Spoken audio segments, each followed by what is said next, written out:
Ahoy there! So, we had a lot of questions about what are all these gauges and what are the parameters that you're looking at. We thought, you know what, we're going to start to go over some of those, and I thought, what better time to do it than while I'm driving?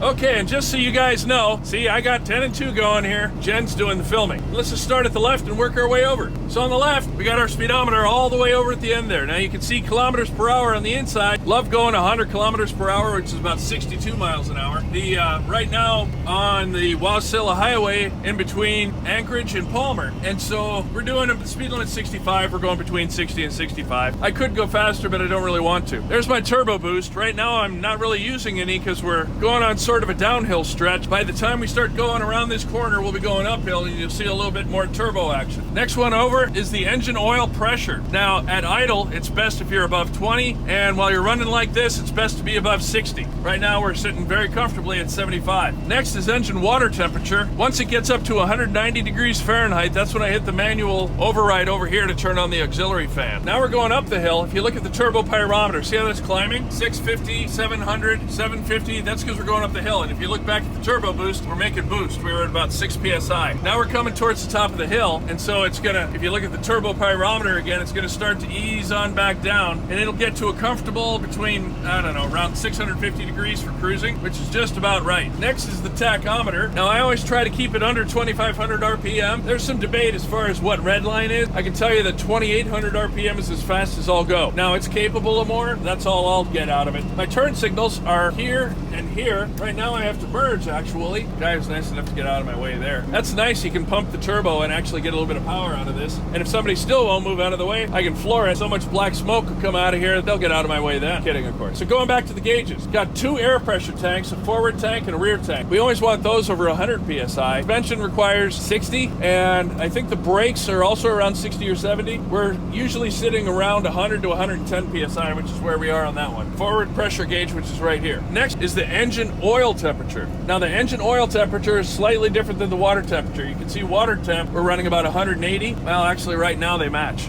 Engine oil temperature, you never want that getting above about 200 to 220. Next, transmission temperature. Now you can see it's running really cool. That's because we're not working real hard right now. We're just cruising on down the freeway. You want to try to keep that under 200 or 220 or so. And when you're going up a steep hill, it'll get warmer. If you forget to turn off your electronic retarder for the driveline, then it'll get really warm. 300 is about the temperature where you have to start worrying that you cooked your Dextron 2 automatic transmission fluid. Now we're coming up on a good big hill, so again I have to watch my turbo pyrometer, keeping my RPMs up around 2250, and we're doing 60 miles an hour, keeping it at 900 RPM, and you can see my temperature will probably start to go up a little bit too. Beautiful view of airplanes over there. Then as we work our way across, the last gauge is the rear air pressure tank. That's also at about 110 psi. Nice to have the redundancy of having 2 air pressure tanks. So down here we have the fuel level. We have a 225 gallon tank, so you can see right now we probably have a solid 200 gallons. Engine hours, which was not reset when the engine was changed out. Can't tell you the exact number when it was. My amp meter, now we gotta pay attention to this amp meter. Watch what happens when I turn on the driveline retarder. We're going down a hill, so I'm gonna turn it on for a second. See how it goes up? You pay attention to that because you don't want that to go too high and smoke the engine retarder. Now we have a 300 amp alternator on here, a gigantic alternator. We can crank out some amperage. All right, continuation, going over the gauges here. So right now we got things taken apart. You can see we got the light, got a little essential coffee. This is what the underside of the radio arrangement looks like, and I tell you, we got a lot of wires that run under ours. Most of the Wanderlodge buses, there's nothing in here, and they just lift this thing up. But for us, we got to snake these wires everywhere. Going through the gauges. We'll go through them as quick as we can. And some of them, I don't know what they do, by the way. Complaint master, don't know what that does.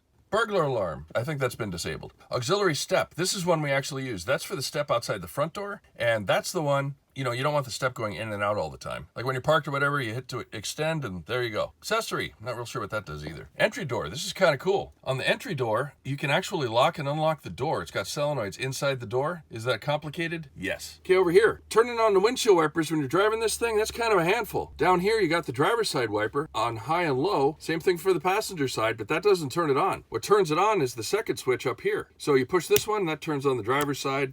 That turns on the passenger side. LP heat, that's for the liquid propane heating system, which we're not currently using because it's pretty nice here in Alaska right now, so we don't need it. The windshield washer fluid, that actually works. Mist control, so this is like the intermittent wipers. You turn this thing on like this, and you got intermittent wipers. Hit it like that, you don't. Going down here, front heat. Pretty self-explanatory, turns on the front heat. This one here is the blowers, high and low. Okay, here's the heat control for the passenger side, heat control for the driver's side. The front defroster, which this bus is a little bit different. Most of the other ones have the round thing, you know, that you can turn and direct. This has more of a standard arrangement where they're hidden way up there under the, here, maybe you can see this one. There you go.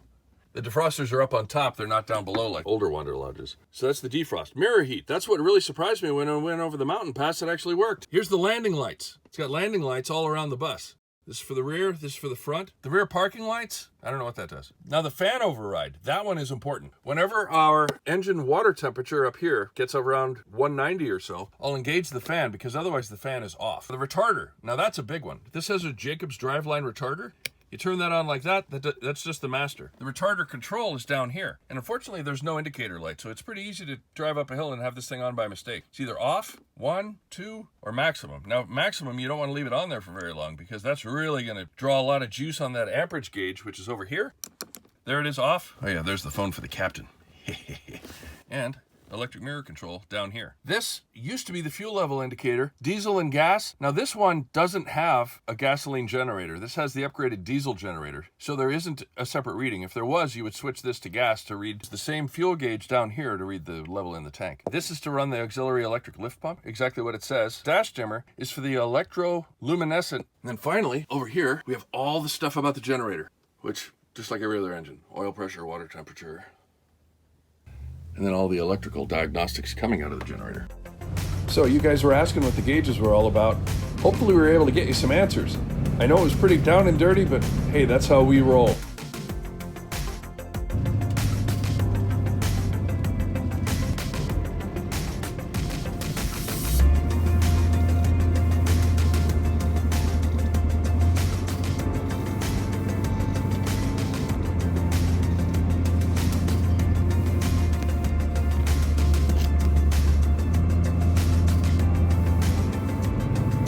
As always, appreciate your time and thanks for watching.